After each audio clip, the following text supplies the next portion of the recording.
पत्थर कोयला लूटने वाला मुख्यमंत्री इस्तीफा दो, इस्तीफा दो, इस्तीफा दो। झारखंड को अकाल क्षेत्र घोषित करना होगा, करना होगा, करना होगा। किसान विरोधी सरकार हाय हाय हाय हाय हाय।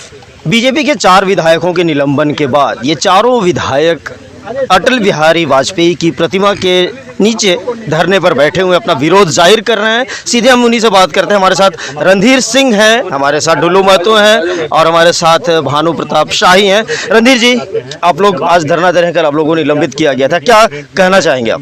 देखिए, लगातार जब से सदन शुरू हुई है, पहला दिन हम लोगों ने इस राज्य को अकाल क्षेत्र घोषित करने के लिए हम लोगों ने मांग की। तमाम भारतीय जनता पार्टी के सत्ता पक्ष के विपक्ष के विधायकों ने हमने आवाज उठाई और सरकार ने कहा कि हम चर्चा करेंगे। चर्चा करने के बाद भी सरकार ने राज्य को अकाल क्षेत्र घोषित नहीं किया। राज्य की सरकार क्या चाहती है? किसान भूखे से मरे? आज जो हालात है इस राज्य में बद से बदतर हो गई है, किसान आज रोड पर आ गए हैं, लेकिन सरकार ने जो है अकाल क्षेत्र घोषित नहीं किया। इस राज्य से पत्थर, बालू, कोयला अवैध तरीके से बाहर भेजा जा रहा है। लगातार ईडी की छापामारी हो रही है और यहाँ पर मुख्यमंत्री के विधायक प्रतिनिधि जो जेल चले जाते हैं, मुख्यमंत्री के प्रेस सलाहकार पर जो है सम्मन जारी होता है। तो हम लोगों ने कल सदन से बाहर में भी और सदन के भीतर भी राज्य के मुख्यमंत्री का इस्तीफा मांगा। हम लोगों ने मर्यादित तरीके से सदन के भीतर हम लोगों ने नारेबाजी की और इसको स्पीकर को बुरा लगाओ। सरकार की नाकामी को स्पीकर सुनना नहीं चाहते हैं। स्पीकर सत्ता विपक्ष दोनों के गार्जियन होते हैं, लेकिन जिस तरह से कल हम लोग को निर्दोष हम लोग होने के बाद भी हम लोग को निलंबित करने का काम किया है, आज हम लोग अटल जी की प्रतिमा के सामने शांतिपूर्ण तरीका से धरना देकर और सरकार की नाकामी को और महामहिम स्पीकर ने जो कल बलवन निलंबन किया है, इसके विरोध में आज धरना पर हम लोग बैठे हुए। दोषी कौन है? इसका दोषी सरासर दलित, कमजोर, आदिवासी लोगों का। देखिए, इस सरकार में जितनी नाकामी का काम किया, सरकार ने जितना भी भ्रष्टाचार का काम किया, सरकार ने जितने भी गलत काम किया, अगर हम लोग आवाज उठाते हैं तो महामहिम स्पीकर को खराब लगता है। मैं शुरू से देख रहा हूँ, 2.5 साल से ये स्पीकर जो महोदय सरकार के एजेंट के रूप में काम कर रहे हैं। ढुल्लू महतो भी हैं और इन्हें भी निलंबित किया था। ढुल्लू जी, क्या कहेंगे आप? ये जो स्पीकर की जो कार्रवाई है, आप लोग धरने पर बैठे हुए विरोध कर रहे हैं। देखिए, श्रद्धेय अटल जी के प्रतिमा के समक्ष हम लोगों ने धरना पे बैठकर धरना के माध्यम से हम लोगों ने विधानसभा अध्यक्ष महोदय से जानना चाहेंगे हम लोगों का कसूर क्या था। कसूर यही था कि हम लोगों ने झारखंड में वर्षा नहीं होने के कारण झारखंड को अकाल घोषित करने का मांग कर रहे थे। आज मुख्यमंत्री जी के इर्द गिर्द रहने वाले पिंटू श्रीवास्तव हो, चाहे पूजा सिंघल हो, चाहे प्रेम प्रकाश हो, चाहे पंकज मिश्रा हो, का इन लोगों के द्वारा राज्य को पत्थर, कोयला, बालू लूटने का काम कर रहा, उसका विरोध हम लोगों ने क्या ये हम लोगों का कसूर है? आज 75% आरक्षण देने के बाद भी लोगों को रोजगार नहीं मिल रहा है, यहाँ के लोग बाहर कमाने के लिए जा रहे हैं, ये मुद्दा को रखने का क्या हम लोगों को ये कसूर है?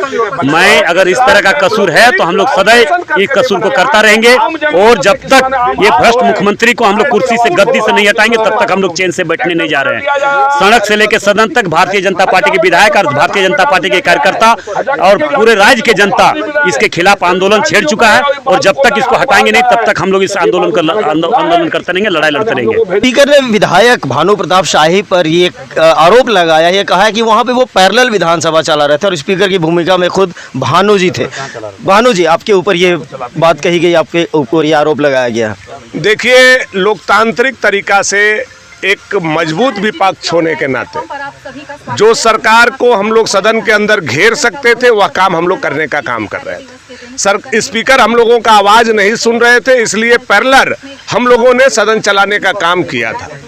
इसका मतलब ये नहीं है कि ये विषय इतना हो सकता है कि आप निलंबित कर दीजिए। हम लोगों का विषय क्या था कि जो अभिषेक पिंटू है वो कौन है, पूजा सिंघल परिवार जो जेल में चक्की पीस रही है वो कौन है, पंकज मिश्रा जो ईडी के रिमांड पर है वो कौन है, प्रेम प्रकाश रमन जो झारखंड छोड़ करके भागा हुआ है वो कौन है, और क्या मुख्यमंत्री से सीधे सीधे इन चारों पांचों का संबंध है क्या?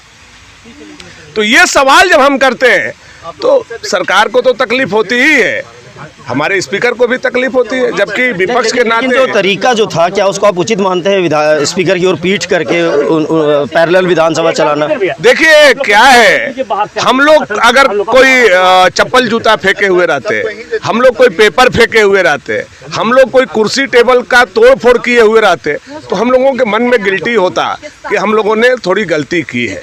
लेकिन हम लोग मर्यादा में रह करके अपना विरोध प्रदर्शन कर रहे थे, चूंकि स्पीकर के तरफ से हम लोगों का कोई भी संरक्षण प्राप्त नहीं हो रहा था और जनता का इस बहुमूल्य विषय को हम लोगों को सदन के अंदर रखना था, तो स्वाभाविक रूप से विपक्ष के नाते हम लोग अपनी भूमिका कर रहे थे, लेकिन मुख्यमंत्री से पूछ करके स्पीकर ने हम लोगों को निलंबित करने का काम किया।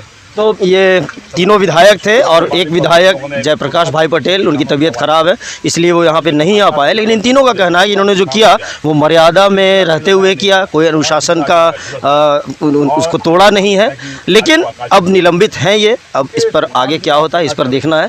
फिलहाल मुझे दीजिए इजाज़त। सहयोगी पूजा के साथ मैं नीलय सिंह, लाइव लगातार रांची।